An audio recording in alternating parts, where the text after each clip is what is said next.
Yo! Welcome back to One More Mana. My name's Derek, and today I'm so excited for the deck tech we're doing. It's another one from War of the Spark, and it is God Eternal Bontu.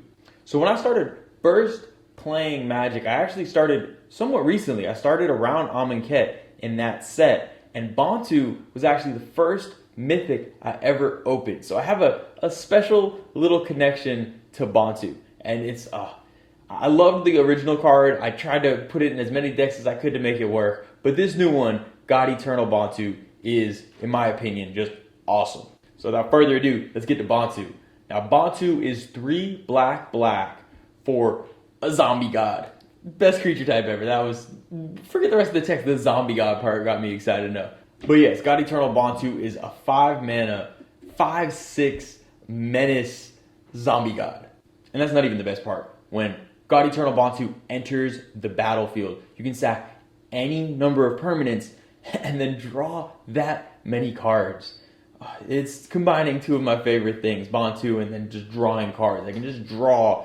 I mean, you can imagine in black, there's plenty of token generators. We'll get to more of how we're going to do that later, but that's a lot of card draw.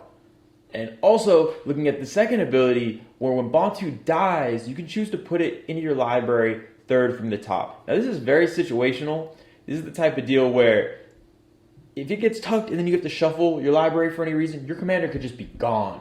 Now, fortunately, this deck isn't 100% dependent on the commander, to be honest. Even just casting it once can get you enough card advantage to where it's really not going to matter. You might not need to cast it again. So that tuck effect is something I feel like just playing the deck, you're going to have to feel out and figure out what situations it's going to work best. So I kind of teased it a little bit before. I wanted to go in a token theme with this. It says sacking permanents, and it's much easier to just, sack a little token than to be sacking these permanents that you just spent all this mana on. And specifically for this, not only did I want to do that token sub-theme, but I had to do a zombie sub-theme. Bontu is a zombie god. I can't miss that opportunity. I can't just have a zombie god and not play a zombie deck. That would just be wrong. I need to do it, and I did. So taking a look at the creatures, there's a lot of them. I kind of went creature heavy and creature token heavy, as that's the type of stuff I really want to be sacking to Bontu. So I'm going to break it down into some categories. And this first one is the aristocrat category. We're going to be running cards like Blood Artist, cards like Vindictive Vampire, cards like Zulaport Cutthroat, so that if we get just a board full of either creatures or creature tokens or just tokens, and we sack them all, not only will we be drawing an insane number of cards, we're just going to be draining our opponents, possibly gaining life, and just that advantage is insane. If you can easily get, to the point where you're in a position where you feel okay sacking 10 permanents. If everyone's losing 10 life, you're drawing 10 cards. That could be just a game-swinging thing that could just win it for you. Another category of creature will be your token generators. You're going to have stuff like Newscraft Mob or Ghoulcaller Gisa. Especially with Ghoulcaller Gisa, it's really cool because with our commander, we want to be able to cast and recast Bontu most of the time so we can keep getting those ETB effects. Well, the nice thing about having Ghoulcaller Gisa is you sack that Bontu, all of a sudden you get a whole bunch more tokens. You can just repopulate the board. And that's a great position to be in, to where sack a bunch of stuff, draw a bunch of cards. Okay, sack the commander, just repopulate the board, and play it again, draw a whole bunch more cards. The advantage you can get is just insane with some of these combinations. Last one in the token generator category, I can't forget his Grave Titan. Oh, my Grave Titan. I mean, I'll throw this in. Basically, if a deck has black and it cares about creatures, you're going to put it in. But with the zombie synergies, it's just even better. So speaking of zombie synergies, we're going to be running some zombie lords like Death Baron and Lord of the Accursed, and there's a few others too, and you can kind of pick and choose which ones you like best, which effects you like. I love Death Baron because it gives that death touch to the zombies, and I really like being able to have some death touch blockers or attackers, which I appreciate that. And with Lord of the Accursed, giving things menace, being able to swing in for damage, I love that. But again, there's a number of them. You can kind of pick and choose what you want. The last category of creature I want to break down are the generals of the deck. Basically the backup commanders that you have in here, because your commander can get tucked if you make a poor decision in putting it back in a situation where you shouldn't have, or maybe you get taxed out. Mono black has a lot of ramp, but maybe you don't want to pay whatever the mana is, the 9, 11, 13 mana to cast your commander if it gets to that point. So you want to have some backup commanders that could go in and win the game for you with similar strategies. And that's where cards like Krav the Unredeemed and Kalidas Trader of Get come in, where these are really powerful commanders in and of themselves, and you can kind of just bring them in with all these token synergies we already have, and they can basically take over the deck if they need to. Take a look at the artifacts.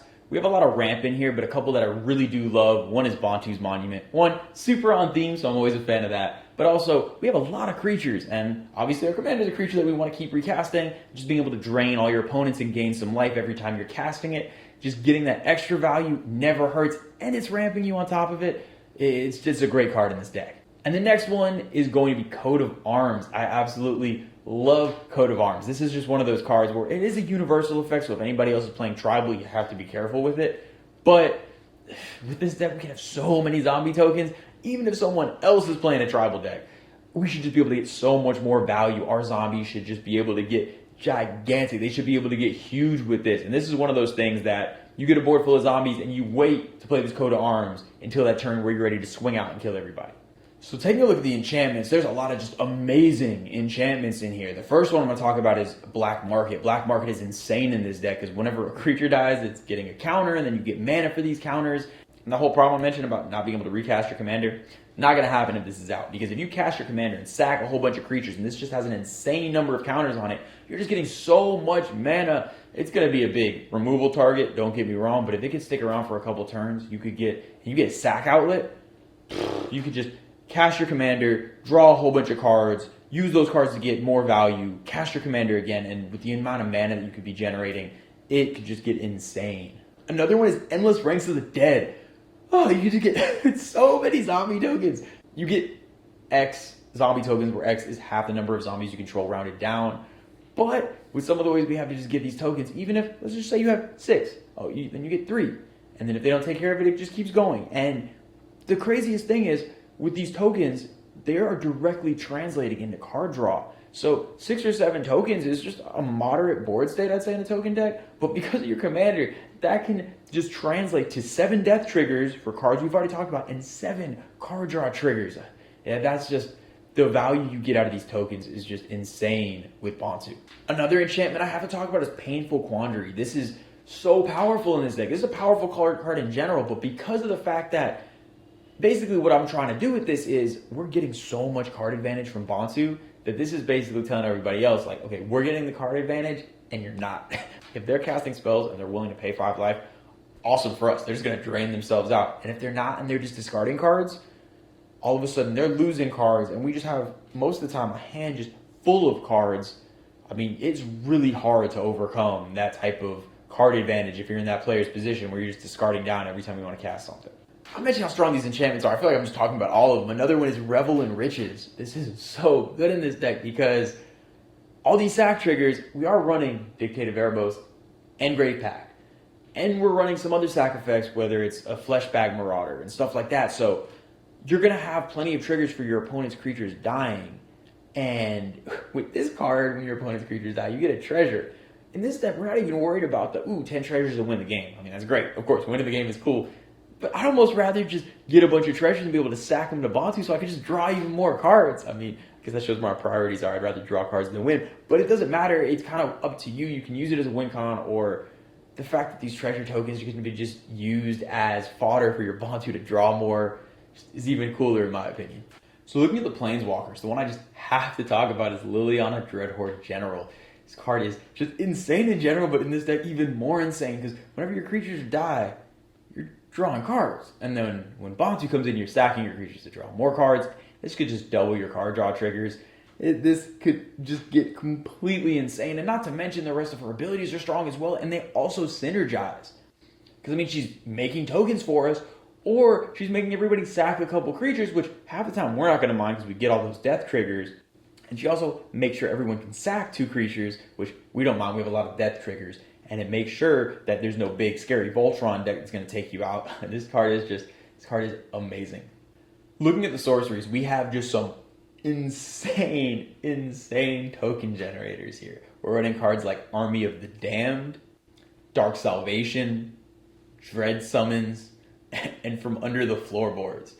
These cards are just ridiculous. And again, we're in mono black. We have Urborg Cabal Coffers. We have Cabal Coffers with Swamps. We have Cabal Stronghold. We have Crypt Gas. We have Black Market. We have so many ways to just ramp out of control.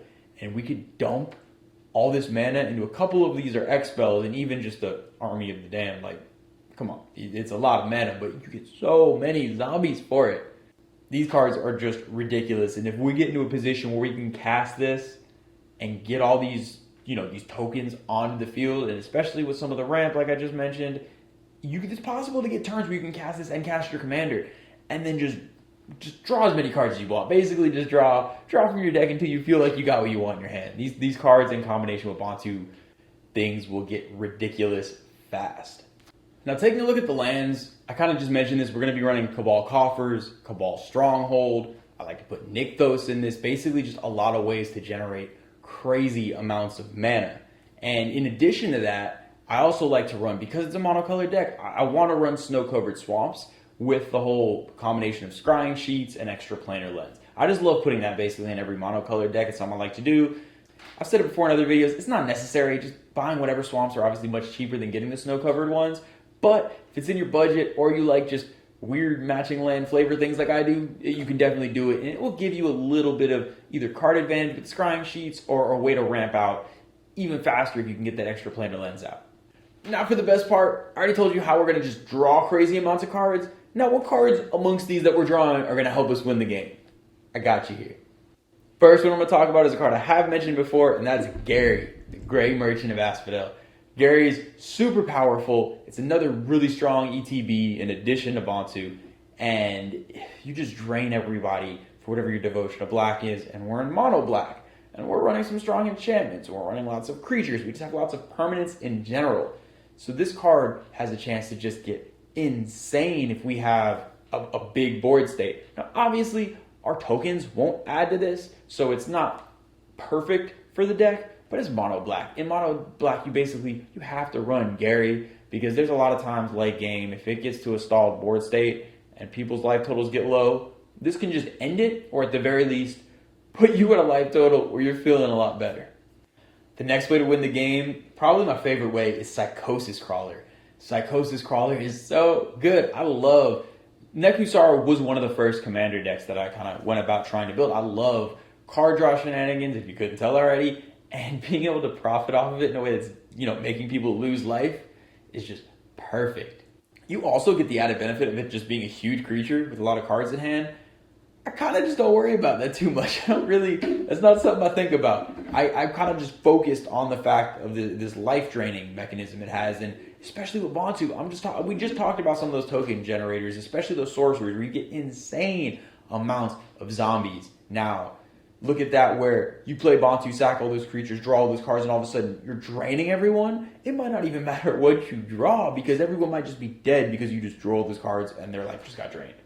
Another card, Revel in Riches, is another way to win the game. I had mentioned we'd rather just use the tokens to sack to draw cards, but it is possible that you get those tokens and it just so happens to get to your upkeep. Maybe you might just win, especially with the Dictate of Erebos and the Grave Pact type effects we have. We have a lot of sack outlets. If we can get that out, just end step, especially with a card like Dictate of Erebos, because it has flash, you get a sack outlet with all those tokens, Revel in Riches, you flash out the Dictate, and you just end the game. Realize that's like a 6-card ridiculous amount of mana combo, but it is a way to win the game. And now another way to win the game is kind of a pick your own, however you feel. It's between Exsanguinate and Torment of Hailfire.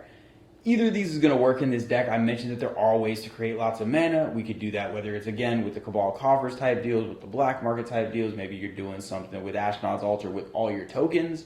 However you want, there are ways to generate a lot of mana. And whatever you prefer, whether you prefer the Torment of Hellfire or Exsanguinate, it's a great way to just, out of nowhere, take out the table.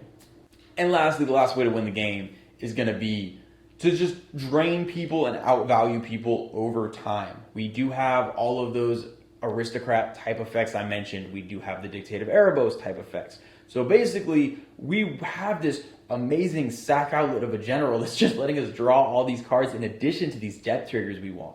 So if we're able to cast our commander, just drain everyone, gain life, when we're sacking our creatures, they're sacking their creatures, we're essentially controlling the board, controlling life totals, and getting card advantage. And this is the type of thing where normally your commander's game plan puts you in a position to win, But with this commander, if we have pieces in place, this commander just entering the battlefield can straight up end the game in a lot of circumstances. Alright, so that's going to do it for this week's deck tech. I really hope you guys enjoyed it.